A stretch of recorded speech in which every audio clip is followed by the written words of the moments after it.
David Hirsh, Professor David Hirsh. David's a professor at Goldsmiths College. 23 years, I think. You met 20 years ago? You phoned me up and told me.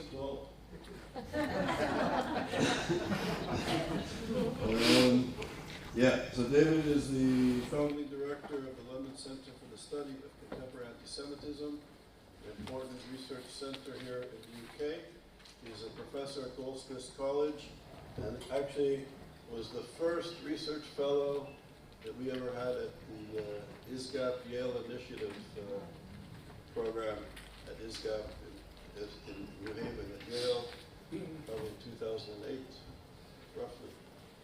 And I remember reading about, so David is not only an excellent scholar doing high caliber research and writing, but also was very active in the struggle against anti-Semitism on the left in the UK. And I remember reading some of his work, and the story is that I called him. I actually taught at Goldsmiths a couple of years before David arrived, and I called him and I said, you know, you're doing really brave and important work. And apparently he thought, this guy's off the wall because it's not so brave, but I was right about something. Well, firstly, in those days, you were in an office. I was in an office, and I had a phone, and somebody could phone me up, which is already.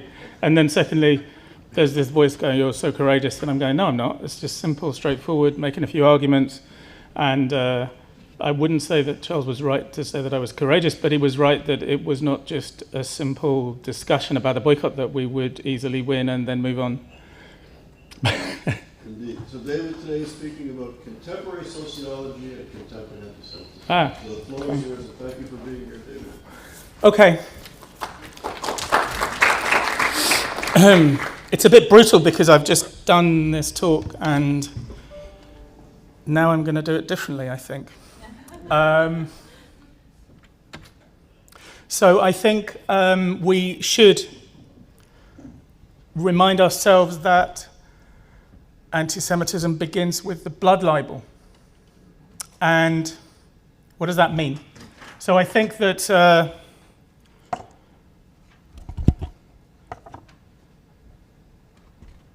Christianity always had for Christianity, Jews were always a puzzle or a problem. For Jews, Christianity was neither. Jews didn't really notice Christianity and weren't very interested in it. But it's not the same the other way around. Because the certain streams, certain traditions of Christianity believed that they had found a way to make Judaism universal. If Judaism was a struggle, a journey of a particular people towards the universal, and they discovered or they invented the idea of one God, and they were struggling towards universal values, but in every portion of the Torah, in every week, they fail. They fail to find the universal. Somebody does something stupid, somebody does something bad, it all falls apart, and they move on. So it's a striving, a journey towards the universal, but one that they never get to. And Christianity comes along, and certainly in some traditions of Christianity, there is a premature conclusion to this journey. Hooray, we've arrived at the universal. We have the good news, we have a religion that is universal for all of mankind. We've escaped from this Jewish particularity and this Jewish idea of chosenness, and we produced the universal. And so the Jews refusing to hear the good news and to be part of the universal is a puzzle and a problem. And some people, some Christian traditions have got quite grumpy about this and quite cross. And why? Why do the Jews not embrace the good news? And then you get the myth in some traditions of Christianity of not only did the Jews fail to embrace, but the Jews actually are part of the responsibility for the murder of God. And the murder of God is a crime of absolute evil. It's a pure crime. It's not a crime about trying to seek advantage or make a profit or steal something. It's a crime of pure evil. And so some traditions of Christianity were attracted by this view. And also comes with that is the idea that the Jews do not only mess up their own chances of salvation, but they mess up salvation for us all. And it seems to me that that's a very important notion within anti-Semitism, is that the Jews become something that is universal, something that is a block between us and progress, or between us and utopia. So this notion of the crime of crimes, which at this time was deicide, the murder of God, for no human reason, right? Most crimes we can kind of relate to, right? We can relate to crimes of passion or crimes of greed, but who can relate to a crime of pure evil? And it becomes a kind of inhuman crime. And in fact, crime, in the sense that it is constructed by law and by society, is quite a human business. And processes of law humanize someone accused of a crime. They're not evil, they are just accused of a crime, and they go through a process, and they have rights. And so we kind of humanize criminals, and in this sense, then, deicide is not a crime. And we do not humanize those accused of the murder of God, we dehumanize them. We give them claws and horns and webbed feet and ugly, unhuman faces. And the depictions of the devil, who is the fallen angel, right? The devil is the angel who became bad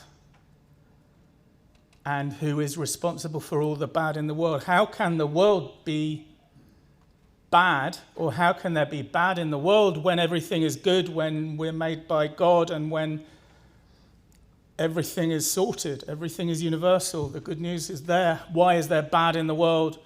There's bad in the world because of the devil,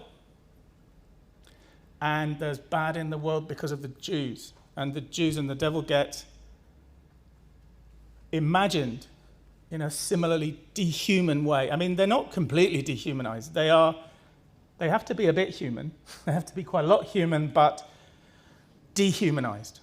And then there are lots of additional bits to the blood libel. For example, that the Jews consume the blood of non-Jewish children, and it becomes part of their ritual or part of their hunger. So the blood libel is the beginning of anti-Semitism, I think, and it is then also, like, very proudly, as a Brit, I can tell you that we invented blood libel. At least the famous early cases of children being, the murder of children being explained in terms of the Jews, comes from England. And I've learned something because I just did this talk already. And I've learned two things. One is to emphasize the point that people were already predisposed to believing it was the Jews when this thing happened that could not be explained. This evil happened. A child was murdered, and nobody knew who had done it, and people needed a human face to blame, and people were already predisposed to thinking, well, it is quite likely it's probably the Jews. And secondly, there was a real historian in the last session, which is a bit disconcerting for a sociologist, because the historian knew something about history. And he said, actually, the murder of little Saint Hugh was only blamed on the Jews 5.5 weeks after his murder, and it was done so because the king fancied expropriating the Jewish community and taking their money. And then the question was raised, why do the Jews only commit crimes when the king needs money? But the sociological answer to that is the historians need to zoom out a little bit and understand the bigger picture. And the bigger picture is the predisposition of people to value having a human face by which they can understand the bad things that happen, which ought not to happen, right? There is God, there is the Messiah, but bad things still happen. Why? Because there is the enemy of God, or as they called it in the 20th century, the enemy of the people. And populism is not in the tradition of democratic theory or democratic practice. The democratic state is complicated. It has the freedom for all us to all do what we like, to pursue our own interests, to pursue, as the Americans wrote, happiness. But also we come together in in the state, into a political society, and we communally make laws for us all, because without laws we couldn't have the freedom of civil society, but the laws must be kept to a minimum.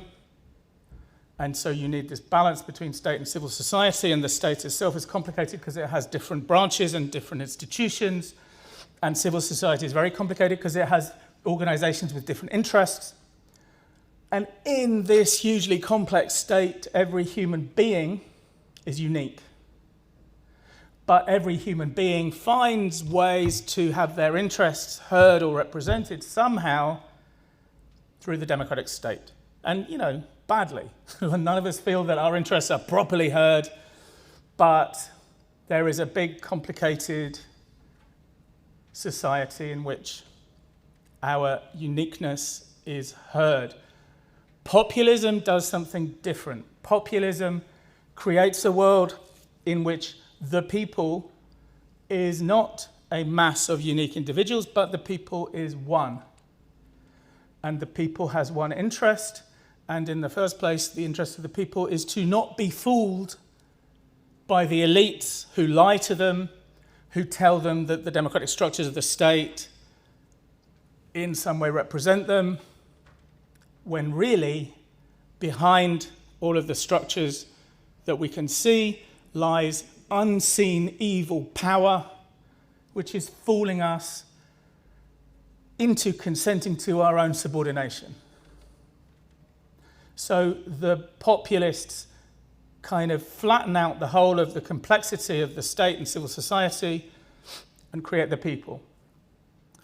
So when the populist rules, and the populist rule can only be through the voice of one person, because the people is one, and totalitarianism is a kind of taking of that idea to its logical consequence. So how come in George Orwell's imagination of a totalitarian future, how come, firstly, it was not perfect, if Big Brother was perfect, and how come there was still the enemy of the people? You needed the enemy of the people, otherwise people couldn't understand why Big Brother hadn't upped the choco ration to a limit that would give us enough chocolate, right? So George Orwell understood that the 20th century totalitarian use of a Jewish face to represent the enemy of the people was not accidental. And this guy is called Emmanuel Goldstein, and he was the fallen angel. He had been with Big Brother in the early stages of the revolution, but he had betrayed the revolution, and he still exists, and he is responsible for the revolution being not complete. And in every workplace, in George Orwell's imagination, you have 2 minutes hate. Everybody gets together and is able to purge their emotional fear and hatred of that which is hidden and that which prevents them from making progress or finding utopia. And the hatred is purged onto the Jewish face of the enemy of the people, Emmanuel Goldstein.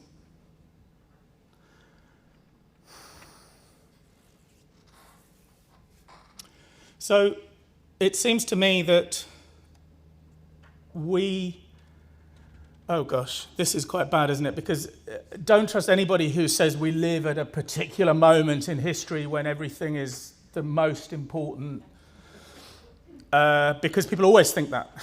There's a line in Arthur Miller's The Crucible, isn't there? This is I wish I could remember the quote. This is a particular moment in history when everything becomes clear, and if you're not with us, you're against us, comes from The Crucible.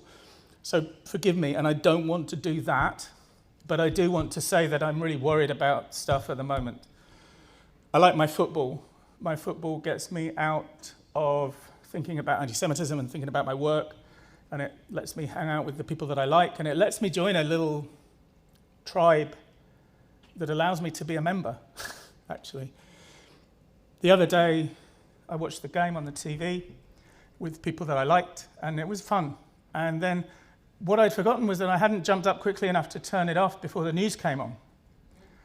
And the news came on, and I was immediately confronted, and my whole family was immediately confronted with images of the Jewish genocide of an innocent and helpless people, illustrated by an image of emaciated children in the process of being slowly murdered.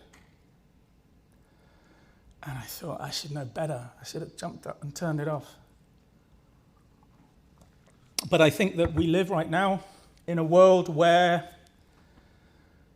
that view is completely normal. How do we know things? How do we know anything? We know things either that we have directly experienced, or we know things because it is reported by the news networks and the newspapers and various very different sources of news, and because the academics tell us, and because there is evidence presented to us by the academics and the NGOs and the UN. How do we know things? We know things because we have all of those structures which give us information. And all of those structures are telling us that Israel is committing genocide, that it is deliberately murdering children, and for no good reason, as if there was a good reason for murdering children, but out of pure malice. And look at me, what am I doing now? There are all these complicated structures of the democratic state, and I'm telling you that they're all lying. All of them. The UN and the experts and the academics and the reporters and the news networks. And I'm not some kind of populist or Marxist or conspiracy fantasist. I'm a nice liberal. And I kind of believe in the structures of the state. So what's going on? And it seems to me, for those reasons, you see, I think there are all sorts of things that we can and should do about contemporary anti-Semitism. We should call upon our university administrations to protect Jewish students and staff. We should call upon the police to police anti-Semitic demonstrations. We should call upon the prosecutors to prosecute people who violate the law. We should call upon governments to do better. I think all of those things are true, but there's a bit of me that says none of that matters so long as our colleagues who we work with at university believe that Israel is committing genocide, and they believe that I am misusing my brilliant sociological methods in the service of genocide. So long as my colleagues think that, I'm not going to get promoted. I'm not going to get published. I'm not going to get research money. I'm not going to be treated with the respect that, of course, academics believe that they deserve. Why? Because I'm accused of dishonestly perverting our discipline in the service of genocide. And so long as people believe that, everything follows. Honestly, if we were in 1941 or 2, and someone in your university wanted to set up a German cultural society where they wanted to eat sauerkraut and sing German songs, we would say, no, that's a Nazi front. And we'd be right. We wouldn't allow people to do that. And because they think we are Nazis, they will not allow us to do that either.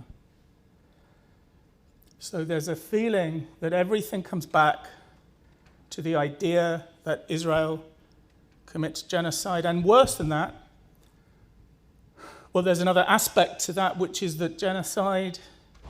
So Nazi Germany committed genocide, but Germany was salvageable, was curable.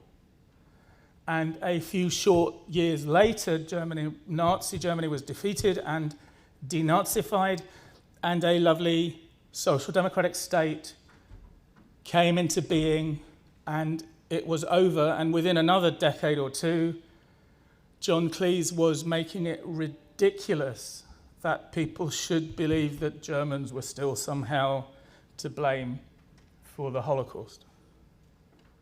And we all laughed at people who thought that.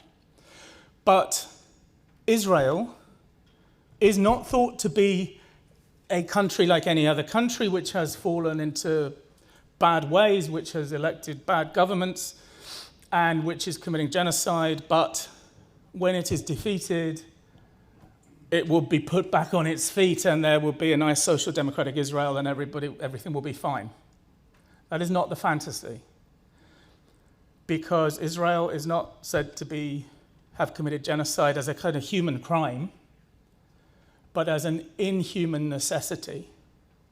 It is inherent in Israel that it will commit genocide, and that it will be apartheid, and that it will be a settler colonial society, even if all those things are incompatible. Doesn't matter that those things are incompatible, because they all stand for pure evil. So, we need to look at the world first and see if Israel is committing genocide like Nazis. Because if it is, then lots of things follow. Let's have a look at the Genocide Convention and remember the context of the Genocide Convention. Nobody thought that the Holocaust was the only or the first ever genocide, and that was not what Raphael Lemkin said. Lemkin had looked at genocides before. He was already worried about genocide. That's how he knew to recognize what was going on in the Holocaust as something important, actually. And he was particularly concerned, actually, about the Armenian genocide in the First World War. And he thought that not something new or something unique was happening, but something especially importantly bad, which ought to be named. So there's been murder before. There's been mass murder before.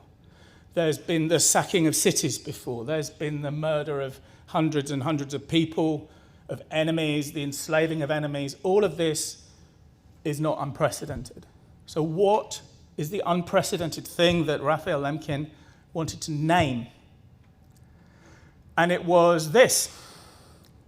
Genocide means any of the following acts. So the acts, A, B, C, D, E, the acts are all fairly commonplace in the world, right? They're bad, but they're not in themselves what we're talking about. Killing of members of a group, causing of serious bodily or mental harm, deliberately inflicting conditions of life calculated to bring about its physical destruction, imposing measures intended to prevent births, forcibly transferring children. These are bad things.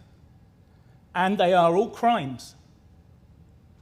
They are all crimes. But they are not the crime of genocide. Because the crime of genocide is doing any of those things as part of a plan to intentionally destroy in whole or in part a group as such.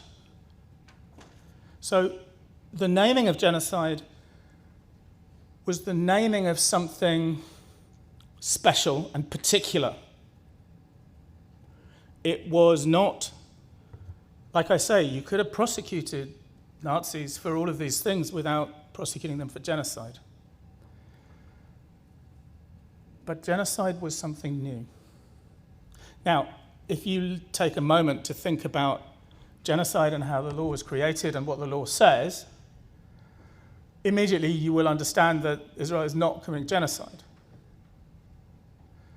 What we are seeing is a war. What we are seeing is a war which may or may not be justified. So it seems to me that whereas the debate becomes a kind of moral debate, Israel should or should not commit genocide, Israel should be stopped from committing genocide, the debate is actually, what are Israel's options here? And I think Israel has fundamentally two options. One is to do what it has always done in the past and to say it is too hard to defeat Hamas. Too many people will die because Hamas is in favor of high casualty rates. The cost is too high and the benefit is too small. And we should do what we've always done in the past, which is to withdraw, to build the wall, to allow Hamas to reconsolidate, and to make sure that people are fed. Now, it seems to me that that's a completely reasonable position. The other position is also a very unpleasant, horrible thing to have to do. The other possibility is that Israel should, especially when it has started and gone so far along the road, it should finish the job and it should defeat Hamas no matter what the cost. And then it can feed the hungry and hope to put into place something that would be better for everybody. So the British UN representative stood up the other day at the UN and said, it's time for the war to end. The war must end immediately. And the people must be fed, and there must be no more hunger. And Hamas must have no role going forwards in Gaza. And the hostages should all be released. Who's voting for that? Everybody, right?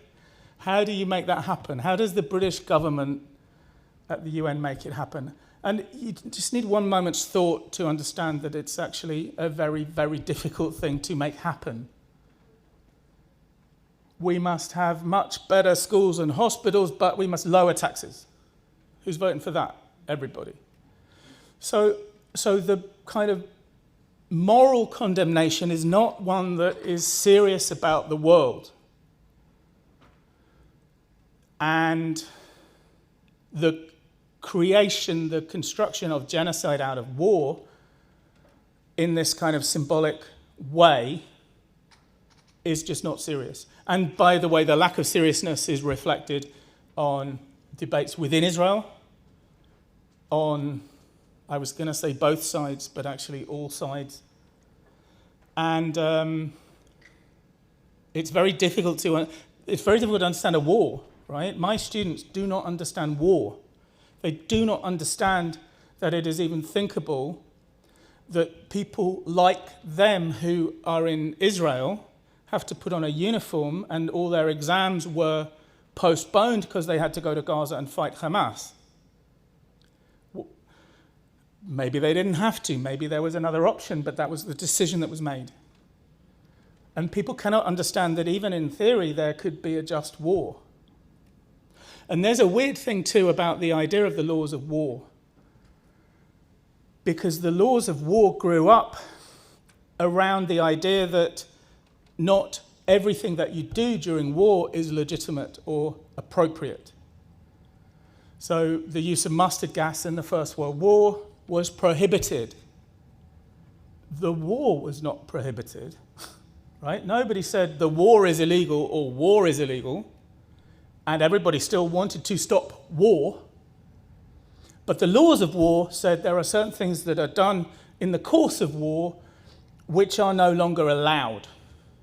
And it seems to me that people have very much forgotten the distinction between the conduct of war and the fact of war. Now, it might be that Israel could fight this present war in a different way, with better conduct. I'm actually skeptical, but that's not my expertise.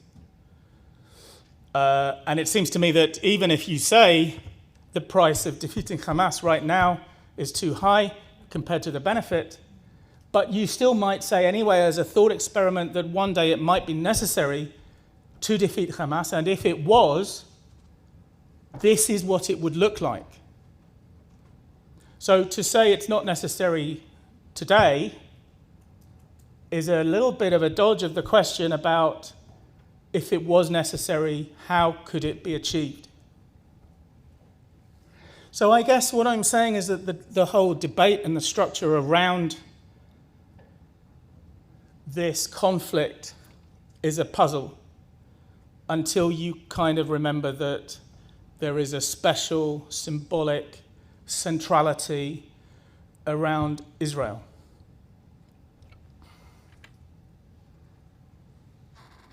And as I said before, law is not a business for inhumans, for non-humans, right? You don't prosecute your dog when it does something naughty.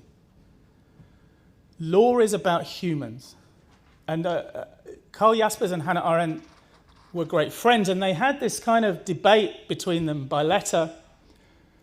And Jaspers said, it's great seeing the Nazis in the dock. He says they lose that smirk. No, that's wrong. The smirk is Hannah Arendt. They lose that aura of satanic greatness in the dock. Why? Because they are treated as criminals. And what that means is they are treated with people. They are treated for the moment as not guilty, and they are bestowed certain rights, and the rights to a defence, and the rights to a proper presentation of their case, and they have their satanic greatness removed, and they are made into ordinary human beings who are accused of an ordinary human crime. And Arendt said, yeah, but it's not good enough, is it? It's not enough. They are so smug. And the reason they're so smug is because an ordinary human legal process can never really encapsulate the hugeness of what they have done. And, both are kind of true. But law humanizes. So it's kind of interesting when people talk about war crimes and genocide about Israel. And as I said before, other countries every country commits war crimes. In every war, there are soldiers who commit crimes. And in every war, there are armies which are not sufficiently careful to prevent the commission of crimes or to punish them properly. In particular, actually, with sexual violence, that armies have never been properly set up to deal with the sexual violence of their soldiers. So in that sense, war crimes are very normal. So if people are saying Israel commits war crimes, and these kinds of things are what we're talking about, then those crimes are very ordinary. The problem is that when you accuse Israel of committing war crimes, nobody thinks that. Nobody thinks, oh, the Israelis are just as bad as the Americans in Fallujah. What they think is Nuremberg. Israel commits war crimes, they are like the war criminals at Nuremberg. They are this symbol of absolute evil. And by the way, Nazism was constructed into this universal and timeless symbol of evil, and to such an extent that we forgot in the post-war period, when we were watching our war films and watching Nazis looking ridiculous and evil, we forgot why it was so attractive, Nazism. We forgot why smart people like Heidegger joined the Nazi party, and why they enjoyed strutting around in their Hugo Boss uniforms, and why the radical anti-establishment fresh air of Nazism was attractive. We forget. And one of the consequences of forgetting is that when those elements come back, nobody remembers that this is at least part of the truth of Nazism.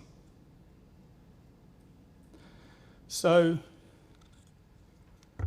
law, at its best, is a way of humanizing the accused, actually, not dehumanizing them. But the allegation of genocide is specifically more in the tradition of making the Jews into the devil, I think.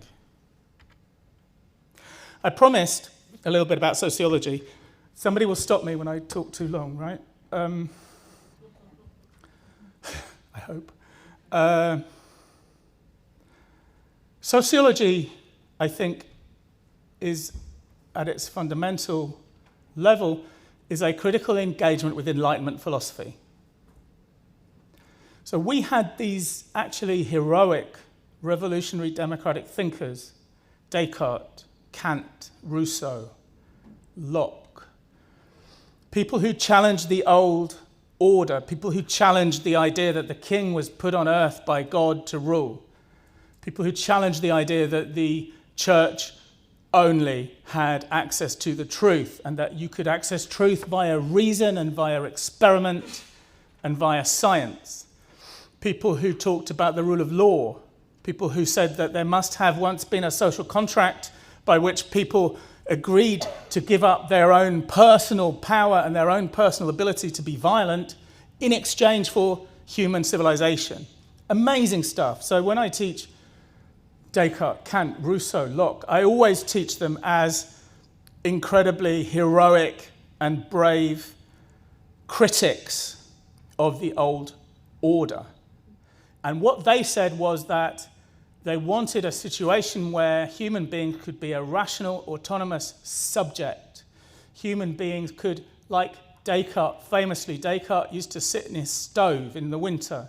He had a big stove. I mean, he didn't burn himself, but he sat in this lovely warm place in the kitchen, and he sat there and he thought for days on end. And then he published the Meditations. He used his reason to try to understand the world, and he became a human agent who could use reason and then decide what to do and what to say and how to act in the world. And Kant also. And Enlightenment philosophy was about democracy and was about overthrowing this kind of perversion of human order, which was the rule of the kings and the rule of the aristocrats. So what's the problem? Sociology comes along, actually even later modern Enlightenment philosophy comes along. In fact, Rousseau is probably in the wrong column there, because Rousseau already says that the creation of property is both the fall of man and the birth of man. I think Rousseau's story is a Garden of Eden story. Rousseau says in the state of nature, you know, people kind of like animals and they kind of had a decent life and a decent free life in many ways, but they were not human beings. They did not have society. They did not have language. They did not have anything. And the thing that made them human, the thing that gave them human civilization, was also the thing that corrupted them, which was property. And like in the Garden of Eden, obviously, Eve was right to disobey God and to eat of the apple of the tree of knowledge, obviously, because if she hadn't done that, it would have been the first and the last chapter of the book. The end, right? They sat in the Garden of Eden. They never became human beings. They never hid their shame. They never had to work. And the end, and they all lived happily ever after. So, already Rousseau says that to be human is to be corrupted by material power. When there's a surplus, somebody's there to take away the surplus, and it's not shared out equally. And then you get this whole raft, this whole slew of material critiques of Enlightenment philosophy, and Hegel comes along and says, what about civil society? What about family? What about material life? And then Marx comes along and says nobody can be a rational, autonomous subject when they're working down the mine for 14 hours a day. You just don't have the time or the capacity or the energy. And then de Beauvoir comes along and says women are excluded from the possibility of rational autonomous subjectivity because they are told they are not rational, they are hysterical, they should not be allowed into the public sphere. And there is a material exclusion. And Du Bois comes along and says, what about black folk in America who are also excluded from the real profound rational autonomous subjectivity that the Enlightenment philosophers assumed. And then Freud comes along and says, you don't even know what you think. How can you be a rational autonomous subject when you don't even know why you do things? These are great critiques, right? These are important critiques of liberal Enlightenment philosophy. And all of these people believed that the promise of the Enlightenment needed material social change in order for it to come about. In order for us all to get the fruits of the Enlightenment, we must all be liberated enough so that we can be a rational autonomous subject. Great. The problem comes later when people have forgotten the Enlightenment philosophy that what they were critiquing and have only remembered the critique. So it excludes workers, it excludes women, it excludes black people, the Enlightenment excludes everybody. It turns out that the Enlightenment itself is the reconstruction of the old injustices in a new and efficient and formidable modern form, in the iron cage of necessity of a freedom which we are told to, that we enjoy, but which we don't really have the ability to enjoy materially. And that, I think, is the key divide in intellectual life. And I think what sociology has done almost unanimously is to, in its critique of absolute agency and its insistence that we are also created by social structure.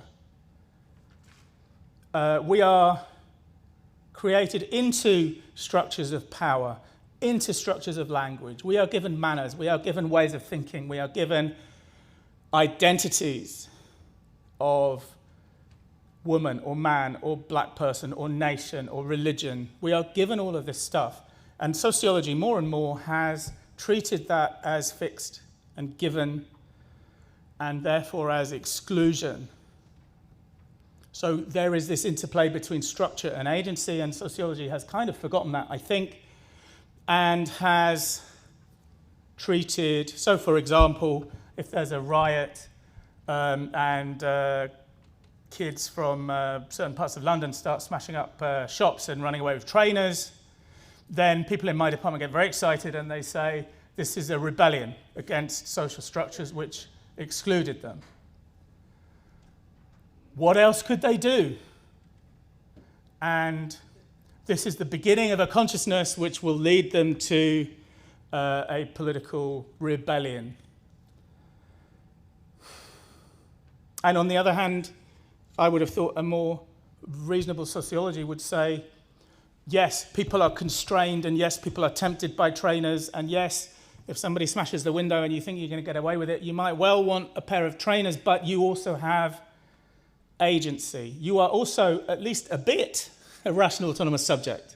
You also have the ability to make decisions, and you are responsible for your decisions. So if you like, the temptation to run away with trainers because you're poor is not a not guilty plea in court, it's a mitigation. Anyway, I think that when the smartest kids from all over the world, from Africa and Asia and the Middle East, come to London or to Berlin or to Paris or to America to go to university, I think that it is really a problem that the first thing we teach them is that the Enlightenment and its values are trash, and the Enlightenment is a way of the elites ruling over the poor, which of course was the position developed by the Stalinists, by the totalitarians, who wanted to say that you didn't need human rights. Human rights were not a part of what workers needed. The rule of law was not part of what workers needed. Workers were only interested in the material gain. And human rights was a kind of Jewish and bourgeois demand for things that were not important to working class people. And the roots of contemporary social thought and some of the thinkers that people have been talking about, like Said and like Foucault and others, the roots in a kind of 20th century disdain for rights and for law. And also it comes from another direction too. Remember Heidegger and his excitement about Nazism and his disillusionment with modernity, as if modernity became nothing. I mean, this is the kind of postmodern framework which put everything bad onto modernity. Modernity became violence, it became exploitation, it became dehumanizing, when in truth, modernity was a bit like that, but it was also, as Rousseau says, the university is created by modernity. The hospital is created by modernity. Modern law, with its kind of humaneness, is created by modernity. When Samuel Johnson says, if you're tired of London, you're tired of life, he says everything you might need is in London. And then Engels comes to London, up the river, and he says, oh my God, it's so terrible. Everybody only relates to each other as things, and nobody relates to each other as an end. It's so crowded and awful. And I guess both of them were right. So, how does this relate to anti-Semitism? Good question. I think that in the end, a kind of rejection of agency in favor of structure almost inevitably becomes a conspiracy fantasy of one kind or another. And conspiracy fantasy is not necessarily or inherently anti-Semitic.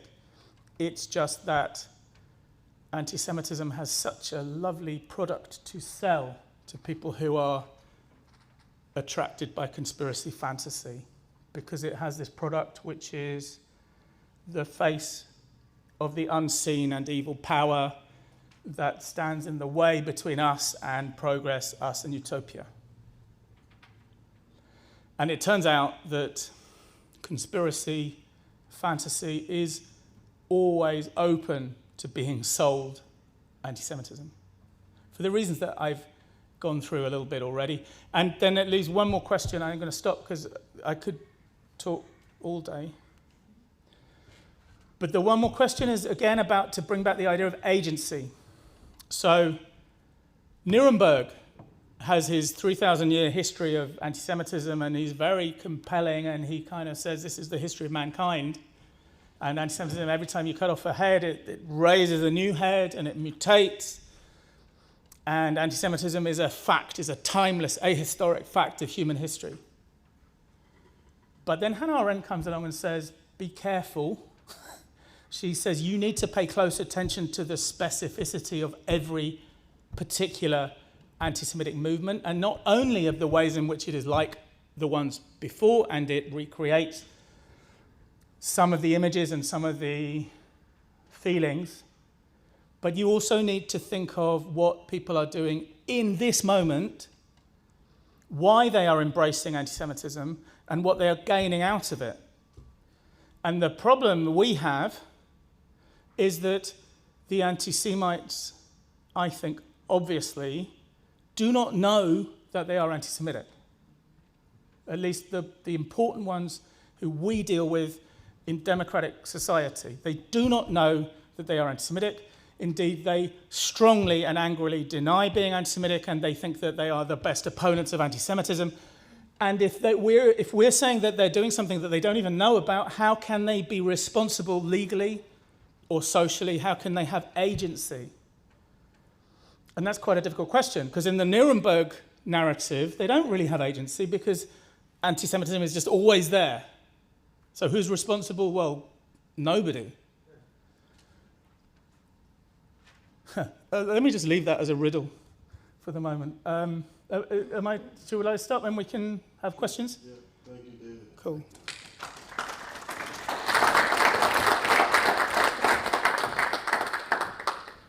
So I'm going to take the prerogative of asking the first question. You started off with the genocide canard and the discourse about genocide, and you ended with Hannah Arendt looking at the specificity of anti-Semitism.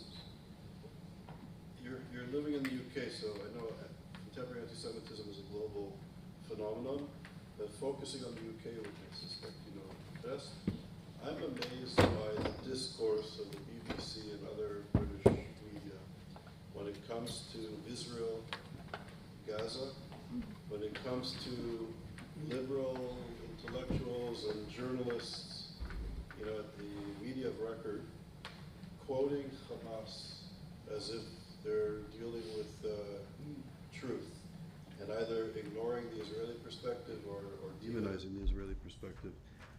How does, you know, looking at the ideology of Hamas and the Muslim Brotherhood, which has entered into British society significantly, what's going on? Is it just unadulterated anti-Semitism?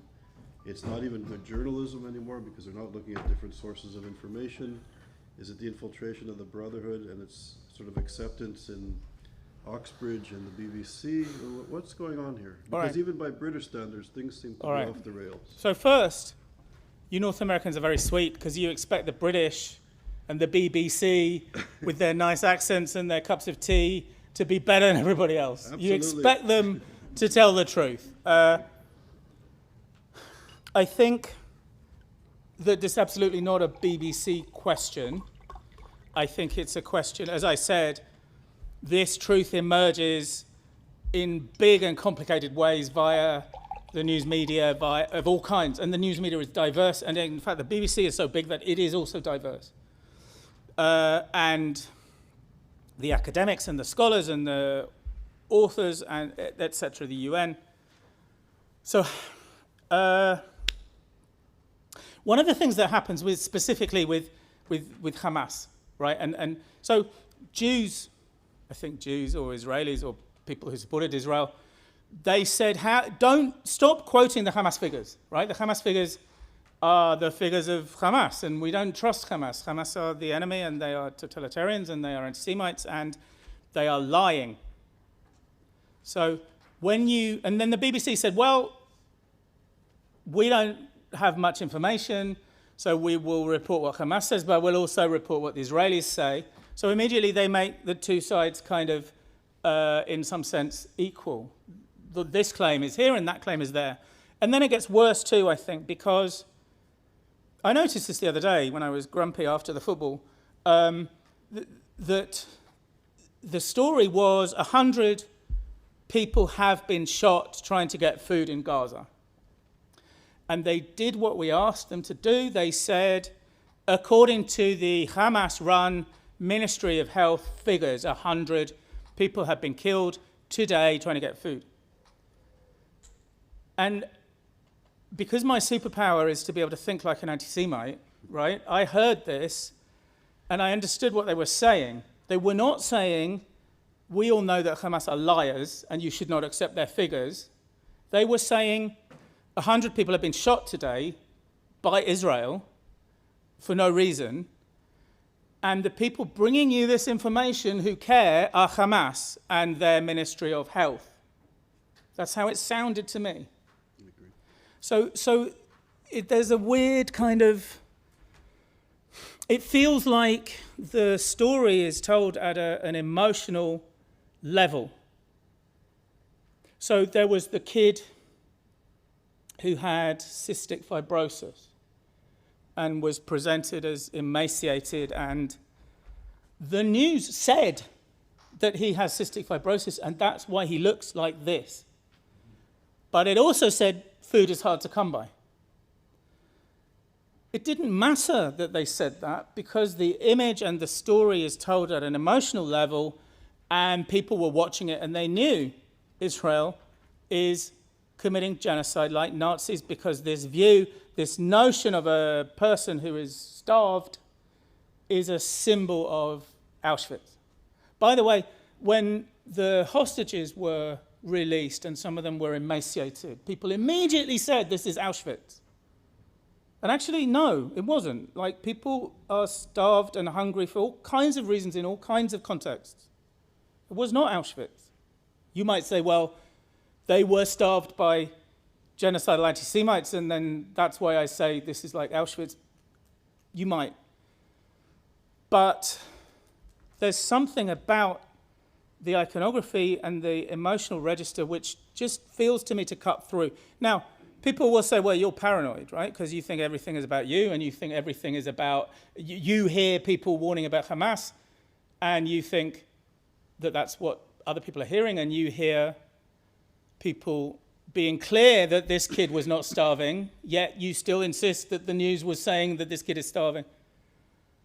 We can only use our judgment, really, and my judgment is that in some sense, somehow, the story is told almost in a way that resists the words that come with it. David?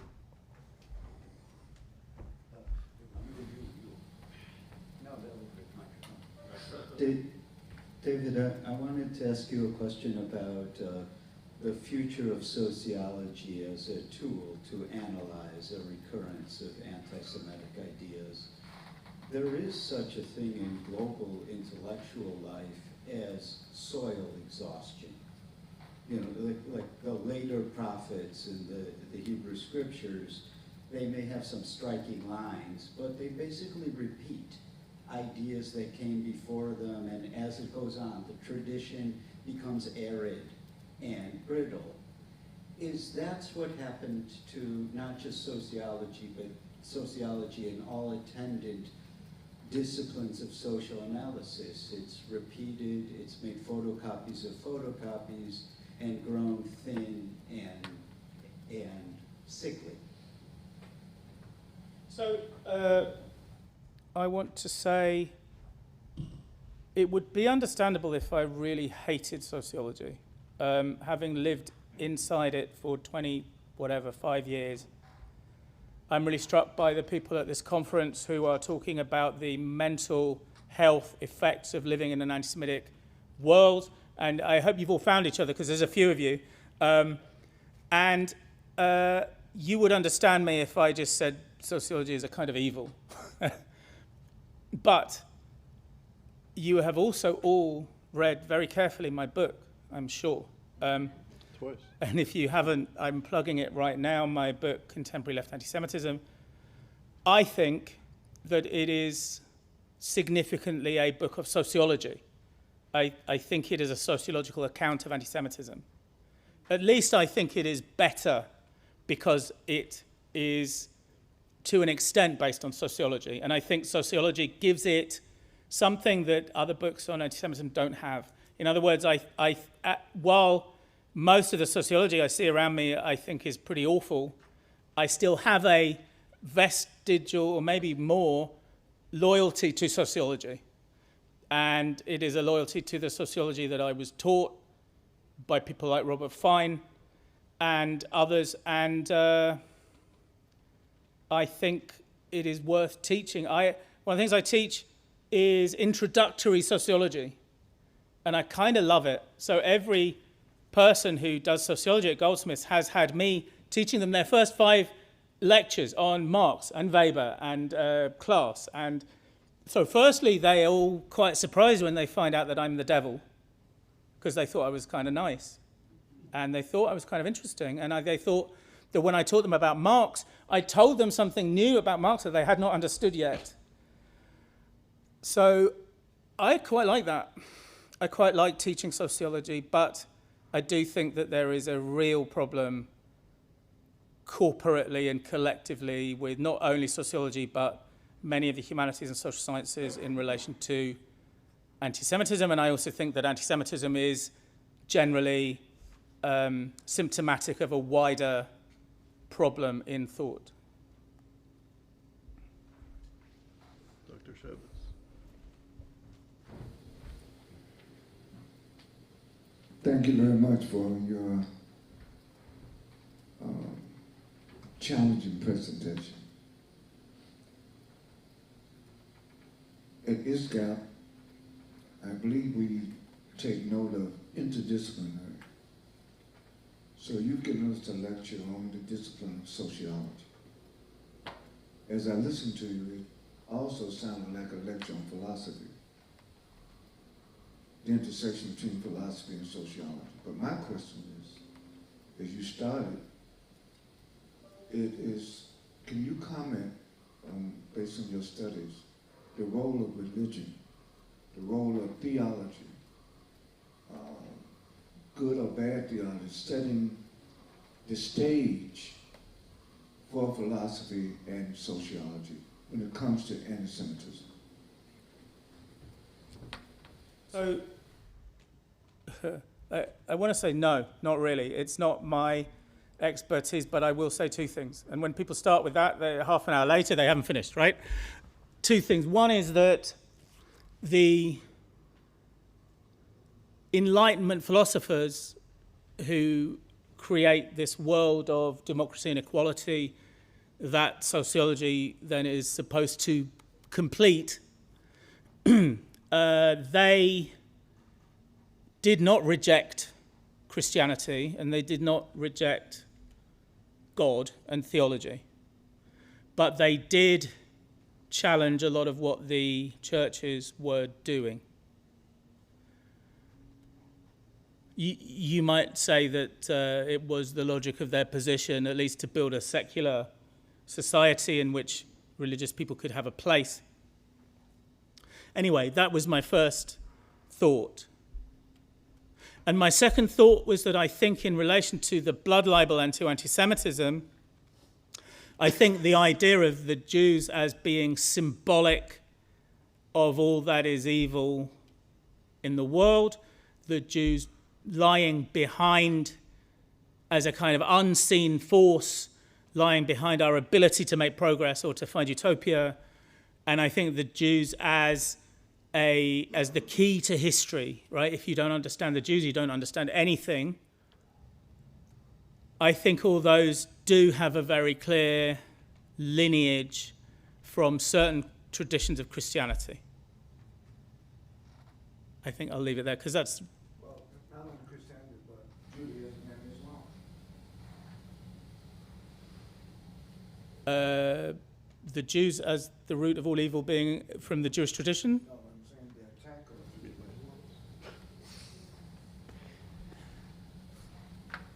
Okay.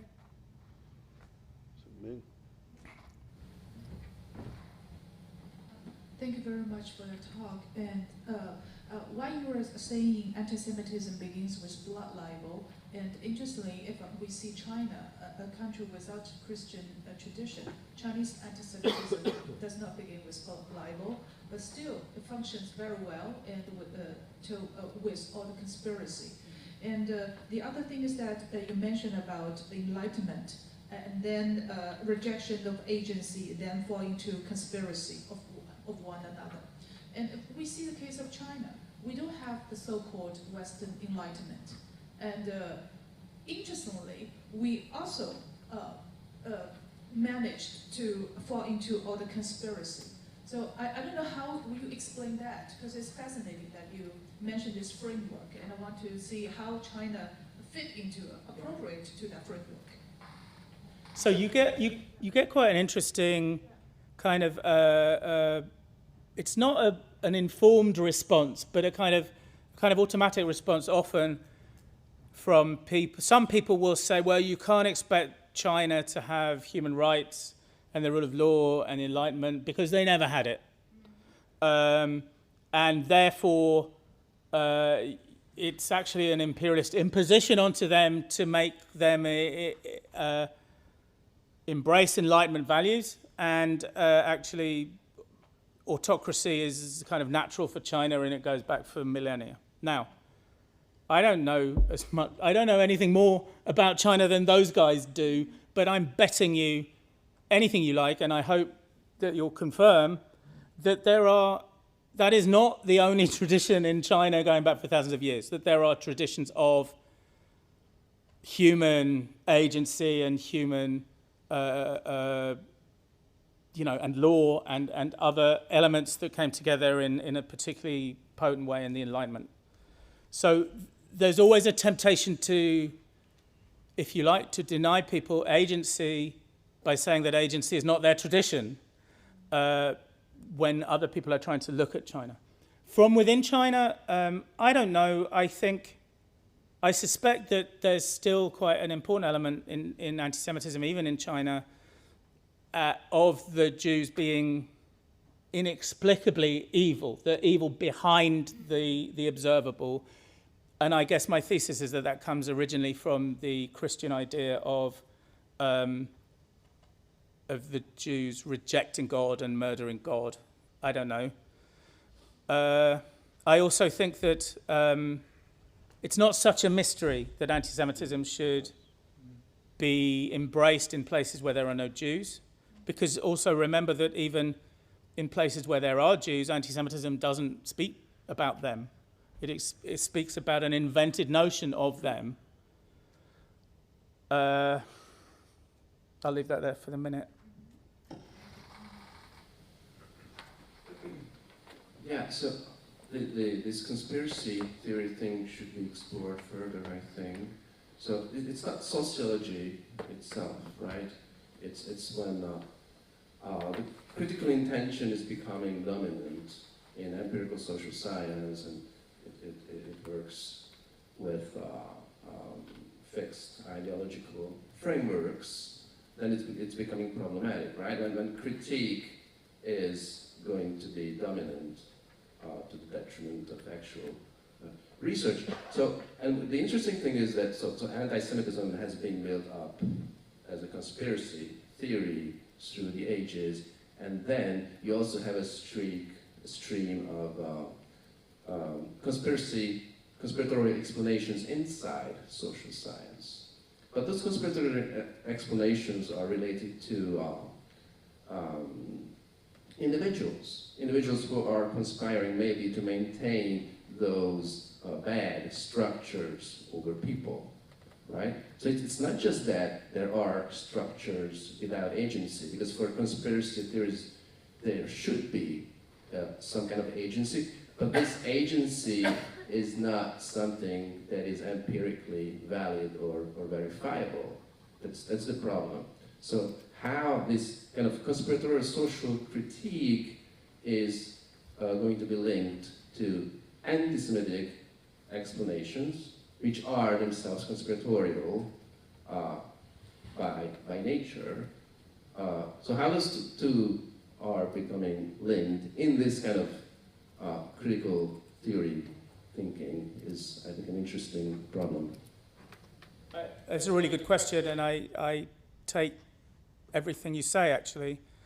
I mean, to explain, I also think that it's Marcel Sturzler, isn't it, who argues that actually almost at its birth, Marxism itself and sociology also were invented in order to undermine anti-Semitic conspiracy fantasy.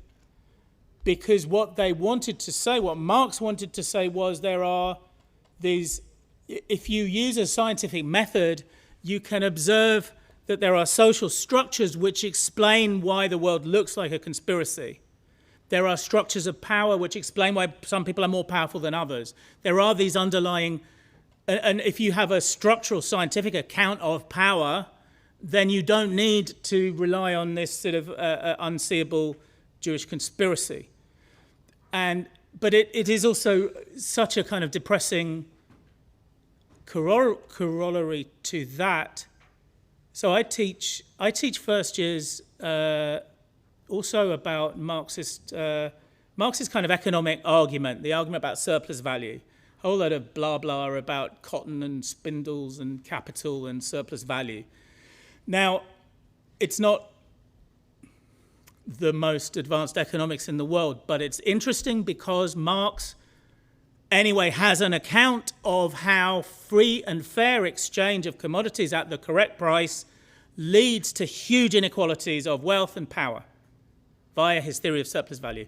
I'm not telling you this because I'm saying you should believe it, and I say this to the students.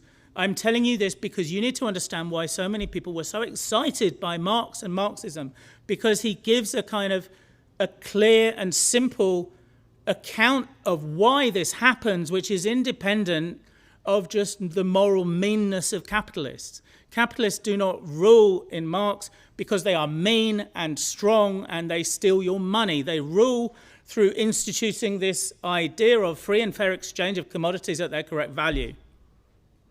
So you tell them this. You tell students, this is what I'm going to give you. I'm going to give you the story that Marx tells. It might be a fairy story, might not, but understand the fairy story, which is that inequality comes about not through human wickedness and greed, but through a kind of structural weirdness about markets.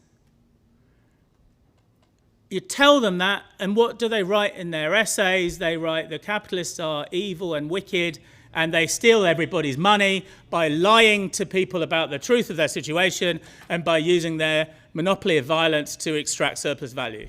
It's kind of astonishing. So I guess the bigger point is that there are some really clever Marxists, and Marx was probably one of them. And by the way, these are, goodness me, a lot of them are Jewish boys, right? Jewish boys who do really clever Marxism.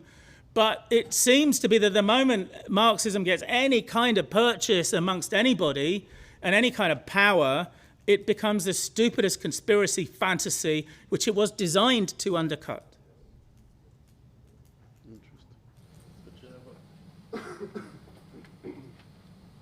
Thank you so much for your talk. Really enjoyed it. My question is about something you mentioned at the beginning, the deicide piece, and its uniqueness, this crime of irrational evil. So I'm a student of modern history, not ancient, but I wonder if, in the ancient time period, if two groups were engaged in conflict, I would think that killing the other's god would be a very effective and very rational way of defeating him.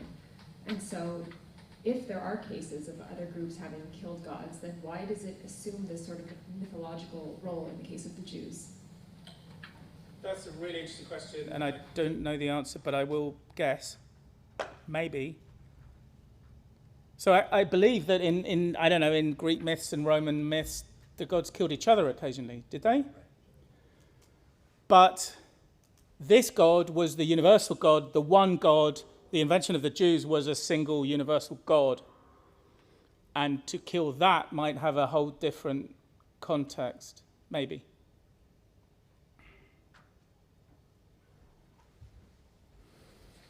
I'll give a slightly different interpretation and answer to that, which is the Jews committed the ultimate sin of surviving. If you killed the god, eventually you died, but for 4,000 or 5,000 years now we have survived, and I think that's the sin that's probably being blamed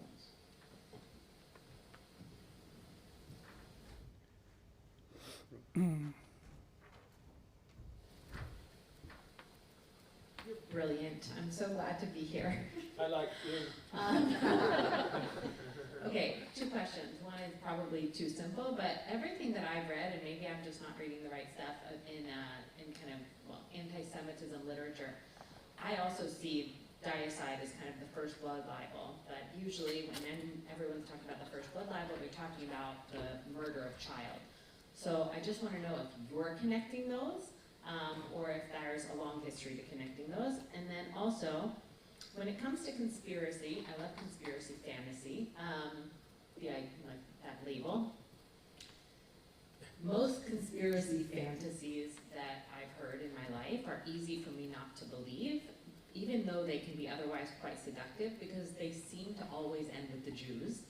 And I know I don't control the world, and so that's it. Like, I'm like, all right, well, that's not true. Now it feels like this argument that I am making that you very clearly stated, here I am and I'm going to tell you that everyone is lying to you. This sounds like a conspiracy fantasy. So how are you responding to that critique? And how do you suggest we respond to that? Yeah. I don't know. By the way, if anybody knows more about blood libel than me, I've just done this talk twice, and it seems quite unlikely that it didn't appear until 1,000 years late after the birth of Christianity, blood libel, and I wonder if anyone could explain that to me. But the Joel. does Joel do that? Yeah.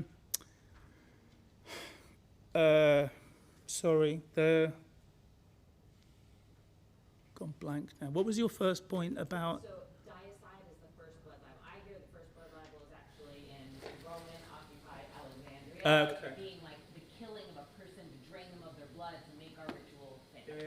So why are you calling deicide blood libel? I like that. I'm just asking why. Okay. So I think the point about whether I just wanted to say that I think I think there is. I do not want to say that Christianity in itself is anti-Semitic, and I think that's quite important. But I do think that actually, in a sense, the better something is, the more easy it is to create a totalitarian ideology out of it. And so there are traditions of Christianity which kind of fell into all of these traps, which perhaps arguably are set in the notion of Christianity. I don't know. I don't want to go there really. But for sure not, in fact, kind of proper mainstream respectable Christianity doesn't say that the Jews killed Christ anymore. But they are still a bit puzzled by why the Jews are so stubborn and why they so stubbornly cannot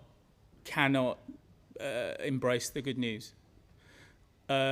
Oh gosh, and then your second thing was interesting too, and I can't remember what that was either. How do you answer that this isn't a conspiracy? Right, so there is so much of this stuff that comes up in having these debates. One of which is that, of course, I talked about the Nazi notion of the Jews as the key to history. If you don't understand the Jews, you can't understand anything. And being an anti-Semitism scholar makes you frightened sometimes that actually you treat anti-Semitism as the key to history. You can't understand anything without understanding anti-Semitism, right? And one of my favorite examples is that Egypt had a democratic revolution in 2012, and they had this opportunity, they had this free election, and what did they do? They voted for the Brotherhood. They voted to say that, yeah, well, the most important thing is Israel and it's evil, and the most important problem with the old regime is they weren't strong enough against Israel. And Poland, when it had its opportunity in 1989, also a country with a lot of anti-Semitism in its history, managed not to do that, right? Poland managed to say, well, nah, we'll have the European Union and we'll have the Catholic Church. And yeah, some of that embracing of the Catholic Church was also filled with a little bit of anti-Semitic stuff, which has been coming out more recently. But Poland found its way to the European Union and Egypt didn't. And I think that's a really interesting fact of history. But so that's the first answer to that question is we need to be careful that we don't make anti-Semitism into the key to history. And then just all of the humiliation of being involved in this debate. I had a friend who was accused by a Jewish anti-Zionist of being anti-Semitic. He was a Jewish friend. And he was then disciplined by his university, and a group of us got together and we wrote a long kind of pseudo-legal document to show that our friend was not anti-Semitic here. In fact, he was a campaigner against anti-Semitism, and the guy who accused him of being anti-Semitism was in fact the anti-Semite. And I went to my friend, a big, well-known legal lawyer and theorist, and I said, will you sign this statement that we've written? He said, no. I said, why? He said, it's humiliating. He said, that guy says, you're anti-Semitic, but we say, no, he's not anti-Semitic, you're anti-Semitic, no, you're anti-Semitic. David Miller says his Jewish students are assets of a totalitarian state. We say, no, David Miller is the asset of a totalitarian state. you're committing genocide, no, you're committing genocide, you're genocidal, no, you're genocidal, and it becomes a humiliation because everything is projected and reprojected and reversed. I don't know the answer to that, and I don't know really my way out of that other than to insist that we need more than the shape of the argument, but we need content, right? So when David Miller says his Jewish students are assets of Israel, we have to fill it with content, and we have to look at it as an empirical question. Like philosophy, yes, brilliant, but we also need to look at the world, and your Jewish students are not assets in the sense that you mean of the Israeli state, but you, on the other hand, are an asset of the Iranian state, and you are paid by it, and you do its bidding, and that's how you behave. So in other words, we have to insist on going beyond form and into content, but you know, they follow us there as well. Thanks. So final question. Is this? I can project if, yeah, I can project my voice this way. I only add first to the chorus of praise because I think you did several things quite well, particularly in the first part of your talk. I think the way in which you disentangled incredibly thorny claims about genocide, to me, it reads as common sense, but nevertheless, it's very, very rarely presented in that kind of way. So thank you for doing that. I found the whole talk interesting. I wanted to put something else on the table from the second half of the talk, and that is because you threw out Jaspers and Arendt before, I wanted to put another idea of Arendt's back on the table, so to speak. And that is her idea of the origins of totalitarianism places a specific form of anti-Semitism as the actual origin. And this isn't conspiratorial mindset of Jews, it's the actual condition of Jews in interwar Europe as the actual precondition for totalitarian systems. The inability of Jews to live, the inability of Europe to comprehend Jews could be different or be both citizens of different places in an era in which everyone was being put into their own different national box. The Jews didn't have one. They were this highly visible but politically powerless minority, and turns out this is what you need for totalitarianism. So I think I just wanted to put that back into the mix because it seems also to be very important for how these critiques of Enlightenment and anti-Semitism, it's not epiphenomenal to critiques of Enlightenment, it's actually foundational, right, to how these ideas develop. So please, Rob. So I want to answer that fairly. I mean, it's a really good question, actually, and yes, it's always nice to find somebody who's read Origins of Totalitarianism.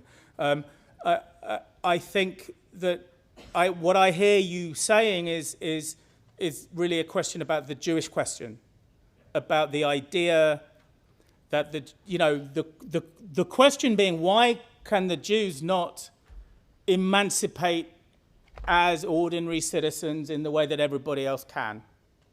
Why do the Jews persist as being this kind of problematic thing that gets in the way of everything? And a lot of people who were asking the Jewish question were, in some sense, they thought of themselves as kind of liberals or as people who were for universal emancipation. And the question was always, why can't the Jews be part of everything else? And the people who have followed that through, I hope you've seen Robert Fine and Philip Spencer's book on the Jewish question and on left anti-Semitism, because I think it's really good and not enough read. And I think almost needless to say that the Jewish question is reconstructed as the Israel question. Why can Israel not become just an ordinary nation like every other nation? What is it about it that makes it essentially impossible to live alongside every other nation state? And it's obvious that the Jewish question is always an anti-Semitic question. It's never a question about Jews. It's always a question about the anti-Semitism of the way that people relate to Jews, both wider society and the person asking the Jewish question. And of course, it's not accidental that Hitler's term, the final solution to the Jewish question, feels a little bit like the logical outcome of the endless Jewish question. On that note, thank you for your brilliant presentation and for being here. Thank you, David. So lunchtime, and we reconvene at 2:30. Do you have any? Yeah, good. Okay, cool. Enjoy lunch.